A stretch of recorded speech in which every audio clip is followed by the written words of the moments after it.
CCTV ফুটেজে দেখা যায় এক নারীকে অস্ত্রের মুখে জিম্মি করে টানা হিচড়া করছে এক ব্যক্তি। ঘটনাটি ভারতের মুম্বাইয়ের প্যারা রোডে। কিন্তু বিস্ময়কর ব্যাপার, নির্যাতনের শিকার ওই নারীর বাড়ি খুলনার দৌলতপুরে। ঠিক কি কারণে এমন বর্বরতার শিকার হতে হয় ওই নারীকে? তারা ধরে ফেলে, আমার গলাতে ছুরি মারে। যে বিল্ডিংটা ছিল ওই বিল্ডিং এর ওয়াচম্যানরা যদি এখানে না থাকতো তাহলে আমি হয়তো বা এখানে আজকেরা আসতেও পারতাম না।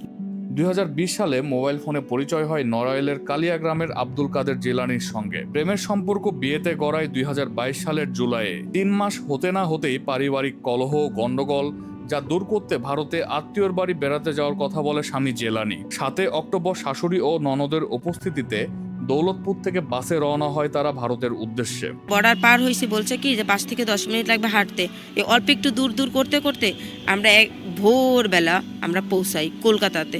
তুমি এখান থেকে বের হইতে পারবে না, তোমাকে 25 লাখ টাকার বিনিময়ে বিক্রি করে দেওয়া হয়েছে। ভারতীয় এক ব্যক্তির সাহায্যে প্রায় দীর্ঘ 1 বছর পরে ভারত থেকে দেশে ফেরে এই মেয়েটি। স্বামীর বাড়ি যে বিচার না পেয়ে মামলা করেন, তদন্তের ভার পায় পিবিআই। তবে ওই নারীর দাবি, ভারতে তার সাথে যে অন্যায় হয়েছে সেখানে তার স্বামীর উপস্থিতি উঠে আসেনি সেই তদন্তে। সঠিক তদন্ত সেটা যদি করতো তাহলে আজকে আমার এই সব করতে হয় না, আমার দাঁড়ে দাঁড়ে ঘুরতে হয় না। তবে এই বিষয়ে কোনো কথা বলতে রাজি হয়নি পুলিশ।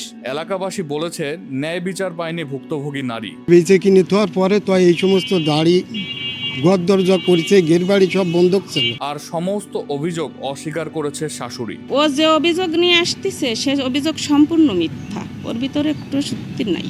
আইনজীবীরা বলেছেন এই দুর্বল চার্জশিটের জন্যই বারবার পার পেয়ে যায় এই অভিযুক্তরা। চার্জশিট আমার কাছে আছে, নট বিফোর চার্জশিট।